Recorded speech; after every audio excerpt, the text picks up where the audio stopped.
देखो बच्चों, पिछले क्लास में कूलॉम के नियम के आधार पर न्यूमेरिकल प्रॉब्लम बताया गया था, जो भिन्न भिन्न टाइप के न्यूमेरिकल प्रॉब्लम बताया गया था। आशा है कि आप लोग उसको अच्छी तरह से अभ्यास किए होंगे। समझता जितना भी वो सवाल प्रॉब्लम दिया गया था, यदि उसको सॉल्व कर लेते हैं तो कूलॉम के नियम पर कोई सवाल आप लोग आसानी से सॉल्व कर सकते हैं।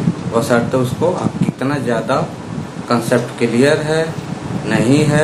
यदि कंसेप्ट क्लियर है तो कूलॉम के नियम पर आधारित कोई भी प्रॉब्लम सॉल्व कर सकते हैं। उसके आगे हमको बताना था वैद्युत क्षेत्र यानी इलेक्ट्रिक फील्ड। इलेक्ट्रिक फील्ड क्या होता है, किसको हम इलेक्ट्रिक फील्ड कहते हैं। आमतौर पर हम समझेंगे कि मान लीजिए एक क्रिकेट का मैदान है, तो हम क्रिकेट का मैदान कहते हैं।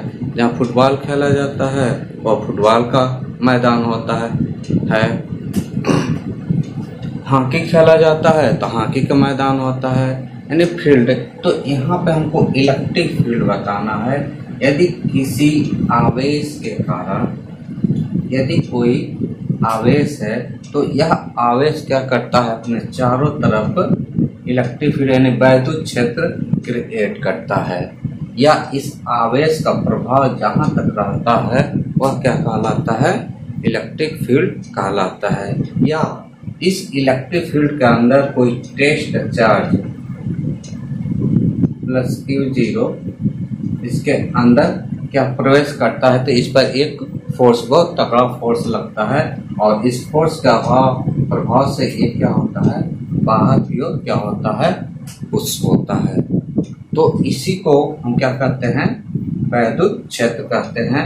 यानी इससे आवेशित फील्ड में कोई टेस्ट चार्ज या कोई चार्ज प्रवेश करता है तो उस पर एक फोर्स लगता है। या तो फोर्स आकर्षण का हो सकता है या प्रतिकर्षण का हो सकता है। तो हम यहाँ पे देखेंगे किसी आवेश अपने चारों ओर एक क्षेत्र उत्पन्न करता है। जैसे टेस्ट चार्ज है, ये चार्ज है, तो इसके चारों ओर क्या होता है, इलेक्ट्रिक फील्ड क्रिएट होता है। अतः किसी आवेश के चारों ओर का वह क्षेत्र जिसमें अन्य आवेशित कण एक बल अनुभव करे, उसी को हम क्या कहते हैं, विद्युत क्षेत्र कहते हैं। यदि विद्युत क्षेत्र यानी इलेक्ट्रिक फील्ड समझ गए तो हम यहाँ पे क्या पढ़ेंगे, वैद्युत बल रेखाएं क्या होती है, इलेक्ट्रिक फील्ड लाइन। आमतौर पर समझें क्या, वैद्युत क्षेत्र वैद्युत बल रेखाओं द्वारा क्या की जाती है, प्रदर्शित की जाती है। जो एक फील्ड लाइन होती है, जो एक फील्ड लाइन होती है, और यही क्या कहलाता है, वैद्युत क्षेत्र वैद्युत बल रेखाएं कहलाती है। तो इसका एक छोटा सा डिफिनेशन देख लेंगे। वैद्युत क्षेत्र में छोड़ा गया धन परीक्षण आवेश जिस मार्ग का अनुसरण करता है वही क्या कहलाता है, वैद्युत बल रेखाएं कहलाता है। यहाँ पे हम देखते हैं क्या है, ये जो टेस्ट चार्ज है, जब यहाँ से ये क्या फोर्स लगता है तो एक बाहर की ओर क्या होता है, पुश होता है। तो बाहर की ओर पुश होता है तो एक लाइन द्वारा हम प्रदर्शित करते हैं, यह क्या कहलाता है, फील्ड लाइन कहलाता है। देखेंगे यदि ये पॉजिटिव है तो यहाँ से फील्ड लाइन बाहर की, ये क्या हो जाएगी, फील्ड लाइन बाहर की ओर। जैसे यहाँ पे एक प्लस चार्ज है, कोई दूसरा चार्ज प्लस चार्ज लेके आते हैं तो क्या करेगा, ये प्रतिकर्षित कर जाएगा। या ये नेगेटिव चार्ज है, नेगेटिव चार्ज है तो इसका डायरेक्शन क्या होगा, अंदर की ओर होगा। बस इतना समझते हैं तो कंसेप्ट क्लियर है। जो फील्ड लाइन है यहाँ बाहर की ओर है और यहाँ पे फील्ड लाइन अंदर की ओर है।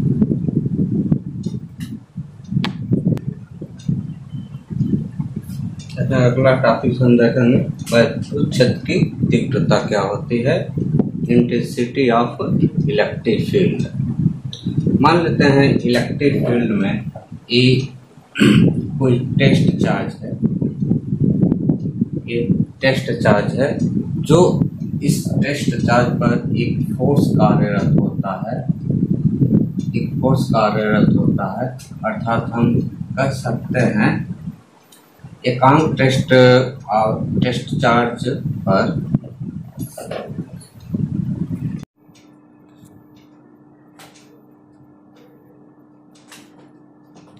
देखो बच्चों, आज हम बताएंगे वैद्युत क्षेत्र की तीव्रता और वैद्युत क्षेत्र की तीव्रता को किस प्रकार डिफाइन की जाती है, उसके बारे में आज हमको समझाना है। तो सबसे पहले हम समझते हैं इलेक्ट्रिक फील्ड। इलेक्ट्रिक फील्ड क्या होता है? मान लेते हैं चार्ज के प्रभाव के कारण इस चारों क्या होता है, इलेक्ट्रिक फील्ड यह क्रिएट करता है। यदि इस इलेक्ट्रिक फील्ड के अंदर कोई आवेश आता है, कोई चार्ज पार्टिकल आता है, तो उस पर एक बल लगता है। बल कैसा हो सकता है? आकर्षण या प्रतिकर्षण का हो सकता है। तो यहाँ पे मान लेते हैं कोई टेस्ट चार्ज है, तो ये अपने चारों तरफ इलेक्ट्रिक फील्ड क्रिएट किया हुआ है। तो यहाँ पे हम मान लेते हैं कोई टेस्ट चार्ज यहाँ पे लाया जाता है, तो दोनों पॉजिटिव पॉजिटिव है, तो दोनों पॉजिटिव पॉजिटिव है, तो एक फोर्स लगेगा, और फोर्स कैसा लगेगा? रिपल करेगा, यानी प्रतिकर्षित करेगा बाहर की ओर, ये पुश कर देगा। यानी यहाँ पे जो ये चार्ज है ये क्या है, इसका पोटेंशियल ज्यादा है। इस टेस्ट चार्ज है, इसकी पोटेंशियल क्या होती है? कम होती है।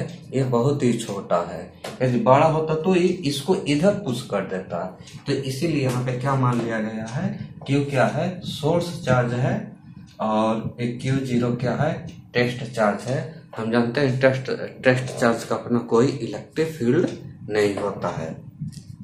तो इस इलेक्ट्रिक फील्ड के अंदर प्रवेश करता है तो इसको पुश कर देता है बाहर की ओर, और जिधर इलेक्ट्रिक फोर्स का डायरेक्शन होता है उधर क्या होता है, वैद्युत क्षेत्र की तीव्रता का डायरेक्शन उसी ओर होता है। जिधर फोर्स का डायरेक्शन उधर ई का डायरेक्शन। तो यहाँ पे देखते हैं F पर क्या लग रहा है, Q0 लग रहा है। तो ये क्या है, एक कूलाम इसका यूनिट होता है, तो इधर ये भाग देंगे तो ये क्या हो जाएगा, F/Q0।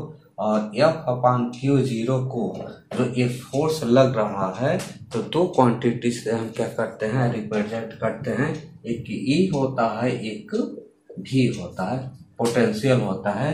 तो यहीं से हम F/Q0 इक्वल टू E, यानी इस इलेक्ट्रिक फील्ड द्वारा हम इसको क्या किया जाता है, प्रदर्शित की जाती है। या हम कह सकते हैं कि धन परीक्षण आवेश पर लगने वाले बल को हम वैद्युत क्षेत्र की तीव्रता और इंटेंसिटी ऑफ इलेक्ट्रिक फील्ड कहते हैं।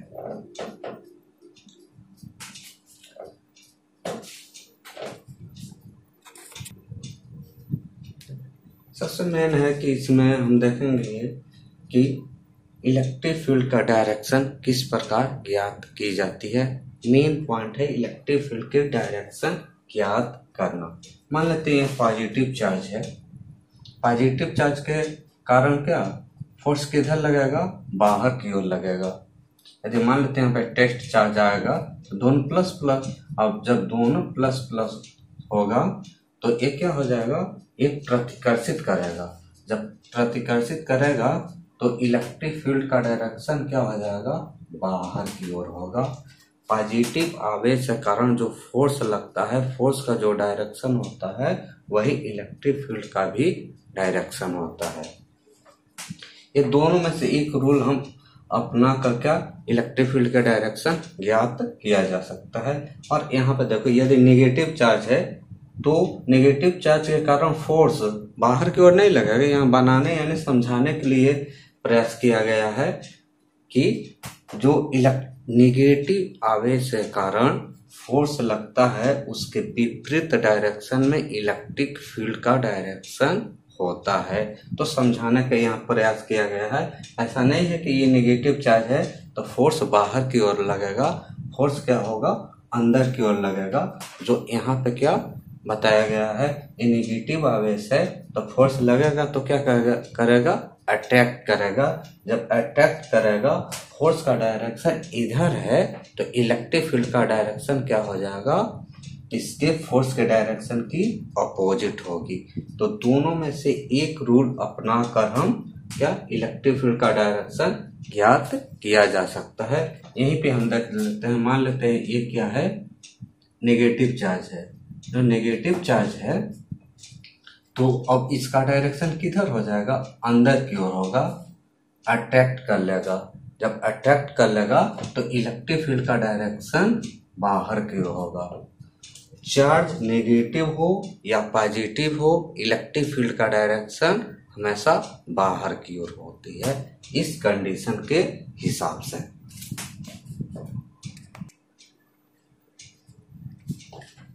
एक फार्मूला देखेंगे, एक बिंदु आर से कारण किसी बिंदु पर वैद्युत क्षेत्र की तीव्रता ई का मान कितना होता है, इसी का मान का हमको फाइंड आउट करनी है।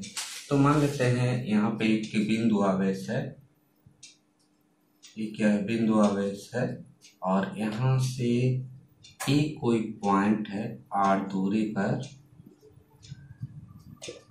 जहां पर हमको ई का मान ज्ञात करनी है, यानी फाइंड आउट करनी है।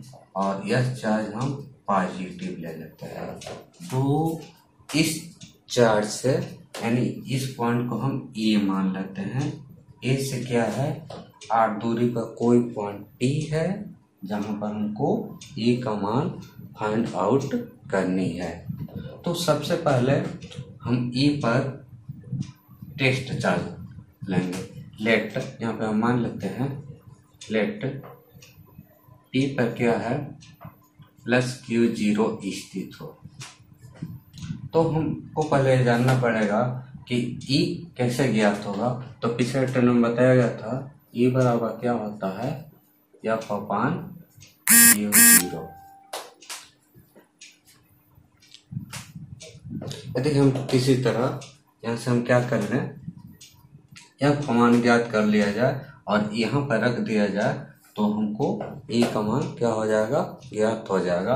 आसानी से हम ज्ञात कर सकते हैं।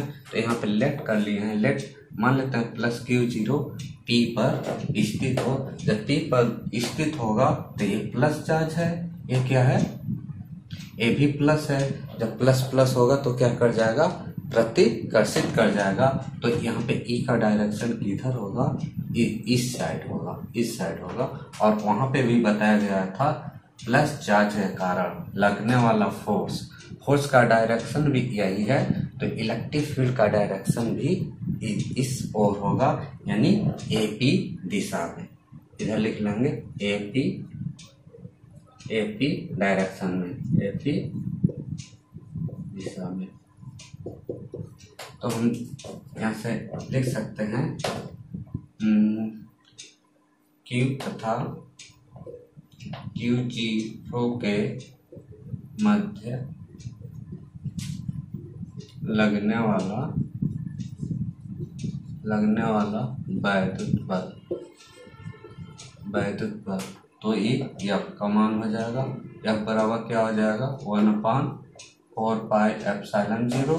Q1 के जगह पे Q है और Q0 की जगह पे कितना है, Q1 के जगह पे Q है और Q2 के जगह पे क्या है, Q0 है, और दूरी क्या है, r²। यह समीकरण 1।